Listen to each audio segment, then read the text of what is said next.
السلام علیکم میرے پیارے بہنوں اور بھائیوں۔ حضرت عبداللہ بن عباس سے روایت ہے کہ رسول اللہ صلی اللہ علیہ وسلم نے فرمایا کہ براق پر معراج کے لیے سفر کرتے وقت مصر کے مقام سے گزرتے ہوئے مجھے اچانک ہی ایک بہت ہی پیاری خوشبو کی مہک آئی۔ میں نے تجسس میں جبرائیل علیہ السلام سے پوچھا کہ یہ اتنی اچھی خوشبو اچانک کہاں سے آ رہی ہے، تو انہوں نے جواب دیا کہ یہ فرعون کی بیٹی کو کنگھی کرنے والی ایک خادمہ مشاطہ اور اس کی اولاد کی قبر سے آ رہی ہے۔ آپ صلی اللہ علیہ وسلم نے اس واقعے کو جاننا چاہا کہ ایسا کیا ہوا تھا کہ اس عورت کو اتنا بلند مقام دیا گیا۔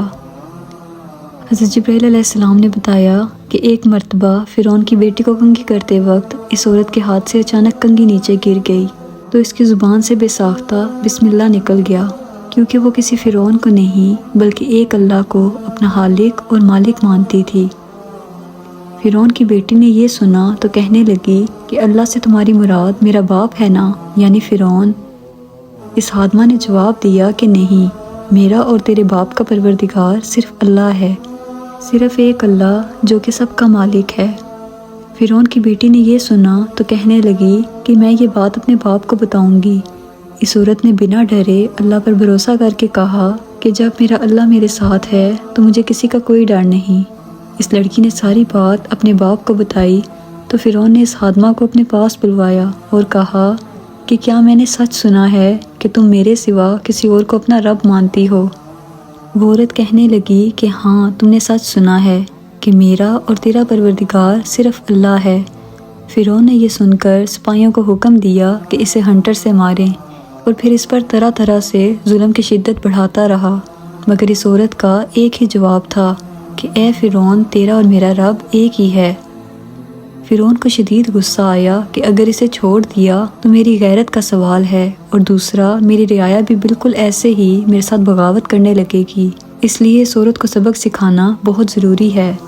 لہٰذا اس نے ایک بہت بڑا تیل کا برتن منگوایا اور اسے تب تک گرم کرنے کا کہا جب تک اس میں سے شدید گرمائش اور کھولنے سے دھواں نہ نکلنے لگے، اور پھر حکم دیا کہ ایک ایک کر کے اس عورت کو اور اس کے 5 بچوں کو اس تیل کی کڑاہی میں ڈال دیا جائے۔ یہ سن کر اس مومنہ عورت نے فرعون سے کہا کہ میری صرف ایک درخواست ہے۔ فرعون سمجھا کہ شاید ڈر کر یا اپنے بچوں کی خاطر اپنی جان کی بھیک مجھ سے مانگے گی اور مجھ سے معافی مانگ کر مجھے اپنا خدا تسلیم کر لے گی، تو تکبر سے پوچھنے لگا کہ کیا ہے وہ درخواست۔ اس نے کہا کہ جب میں مر جاؤں اور میرا اور میرے بچوں کا گوشت جسم سے الگ ہو جائے تو میری اور میرے بچوں کی ہڈیوں کو ایک کپڑے میں جمع کر کے دفنا دینا۔ فرعون کو پہلے شدید غصہ آیا، پھر اس نے کہا کہ ٹھیک ہے، منظور ہے، ایسا ہی ہوگا۔ سو فرعون نے حکم دیا کہ ایک ایک کر کے اس کے بچوں کو پہلے آگ کی طرح تپتے ہوئے تیل کے اندر ڈال دو۔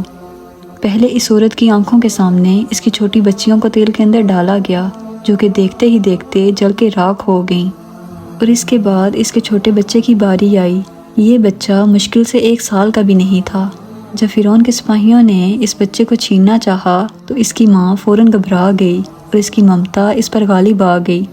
لہٰذا جب فرعون کے سپاہیوں نے اسے گھسیٹا تو اس پاک باز بندی کی آنکھوں میں اندھیرا چھا گیا۔ تب اللہ تعالیٰ نے اس دودھ پیتے بچے کو بولنے کی طاقت عطا کی، جس نے اپنی ماں سے کہا کہ امی جان افسوس نہ کریں بلکہ اس آگ کے اندر چھلانگ لگا دیں، کیونکہ دنیا کا عذاب آخرت کے عذاب سے بہت ہلکا ہے۔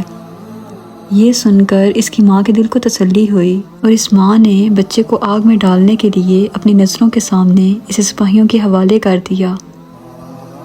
دوستو، اس ماں کے ایمان اور قربانی کا اندازہ ہم صرف تبھی لگا سکتے ہیں جب ہم خود ماں باپ ہوں اور اپنی آنکھوں کے سامنے اولاد کو ذبح کرنا پڑے۔ آخرکار اس ماں کو بھی آگ گرم تیل کے اندر ڈال کر مار دیا گیا،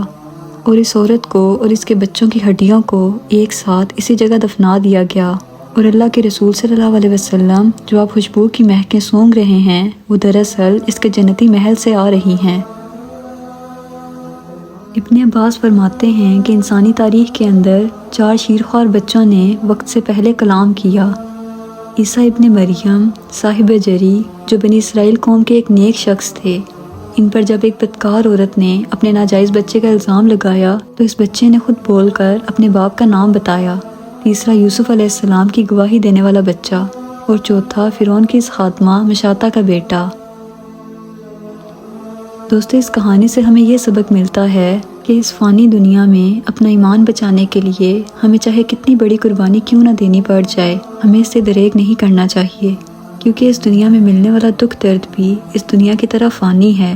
مگر آخرت میں ملنے والا دکھ درد آخرت کی طرح ہمیشہ رہنے والا ہے۔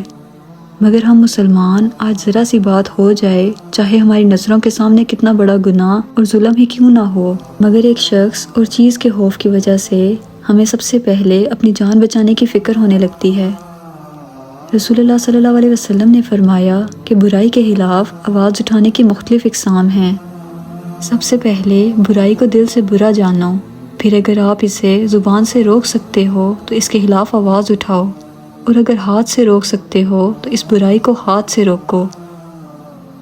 اس خادمہ نے بھی ایسے ہی کیا، جب تک دل سے برا جان سکتی تھی فرعون کے خدائی کے دعوے کو، تب تک دل میں برا مانتی رہی، اور جب آواز اٹھانے کی باری آئی تو اس کے قدم لڑکھڑائے نہیں، نہ ہی اس نے جان جانے کے خوف سے جھوٹ بولا۔ افسوس ہے کہ آج ہمارے ایمان اس قدر کمزور ہو چکے ہیں کہ زبان اور ہاتھ کی تو بات ہی چھوڑ دیں، ہم دل تک سے برائی کو برا نہیں مانتے، الٹا بڑھ چڑھ کر اس میں حصہ لیتے ہیں، جس کی مثال سعودیہ میں ہونے والے میوزک کانسرٹس، مسلمانوں میں ہومو سیکشولیٹی کا عام ہونا، اپنے ارد گرد دیکھیں جو یتیموں کا حق کھایا جا رہا ہے، اسرائیل جیسی ناجائز ریاست کے قیام کے لیے فلسطینیوں پر ہونے والے ظلم پر خاموش رہنا، یہ سب ظاہری برائیاں ہیں جن پر ہم خاموش ہیں، اور ہمارے اندر کی برائیاں تو ایسی ہیں جن کا ہمیں علم ہی نہیں، جن سے بے خبر ہم خود کو پرفیکٹ سمجھ کر اور دوسروں کو کم تر سمجھ کر زندگی بس گزارتے جا رہے ہیں۔ دوستو اللہ تعالیٰ سے دعا ہے کہ وہ ہمارے ایمان میں برکت پیدا کرے، ہمارے ایمان کو مضبوط کرے اور اس پر قائم رہنے کی توفیق عطا فرمائے، آمین۔ مجھے دعاؤں میں یاد رکھیے گا، ملتے ہیں اگلی ویڈیو میں، اللہ حافظ۔